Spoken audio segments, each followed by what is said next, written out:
আপনি কি জানেন পৃথিবীর একমাত্র প্রকৃতি দ্বারা সৃষ্টি মিষ্টির কারখানা কাকে বলে? মৌচাককে বলে। এই মৌচাকে কিন্তু তিন ধরনের মৌমাছি থাকে: রানী মৌমাছি, শ্রমিক মৌমাছি বা মেয়ে মৌমাছি, ড্রোনস বা পুরুষ মৌমাছি। রানী মৌমাছির লাইফ স্প্যান কত? প্রায় 2 থেকে 5 বছর পর্যন্ত বাঁচতে পারে পরিস্থিতি অনুযায়ী।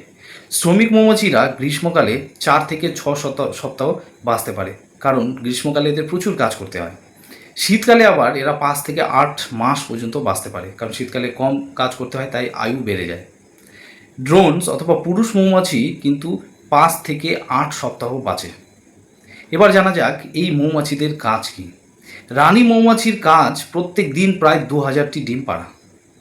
পুরুষ মৌমাছিদের কাজ কি? রানী মৌমাছির সঙ্গে মিলন করা, এবং মিলনের পর পুরুষ মৌমাছি কিন্তু মরে যায়। শ্রমিক মৌমাছির কাজ হচ্ছে মৌচাকের সব থেকে ভাইটাল, কারণ শ্রমিক মৌমাছি মৌচাককে রক্ষা করে, মৌচাককে তৈরি করে, এবং মৌচাক কোথাও যদি কোনো ভেঙে যায় বা কোনো কিছু হলে রিপেয়ারিং করে। শ্রমিক মৌমাছি কী করে?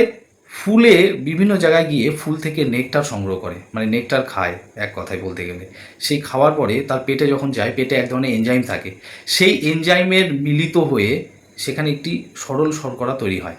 যখন শ্রমিক মৌমাছি মৌচাকে ফিরে আসে, তখন হানিকম সেলগুলিতে তারা বমি করে এবং তাদের নিজের ডানা দিয়ে হাওয়া দিতে থাকে ততক্ষণ পর্যন্ত যতক্ষণ না জলীয় বাষ্পগুলো শুকিয়ে গাঢ় হয়।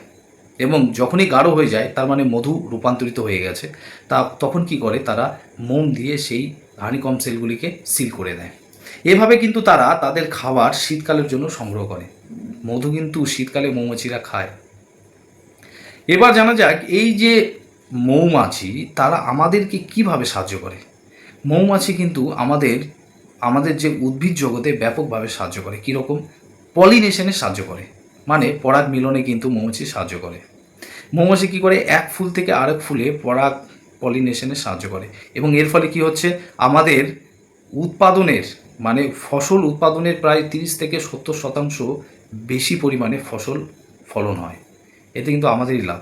যদি মৌমাছিরা না থাকে, তাহলে প্রকৃতির নিয়ম অনুসারে যে পরাগ মিলন হওয়ার কথা সেটি কিন্তু ব্যাহত হবে। এর ফলে কী হবে, আমাদের যে ফসল উৎপাদনের হার কমে যাবে এবং আমাদেরই খাবারের ঘাটতি দেখা দিবে। তাই আমাদের কিন্তু এটা মনে রাখতে হবে, তারা কিন্তু আমাদের এক ধরনের কি সাহায্যকারী পোকা। মানে মৌমাছিদের আমরা পোকা বলি, তাই বললাম সাহায্যকারী পোকা। এবং প্রচলিত কথা অনুসারে এই যে মৌচাক থেকে তৈরি মধু যদি আমরা সকালবেলা তুলসী পাতা দিয়ে খাই, তাহলে আমাদের কাশি এবং সর্দি কমে যায়। আপনি কি মনে করেন? বাই, কমেন্টে লিখে জানান।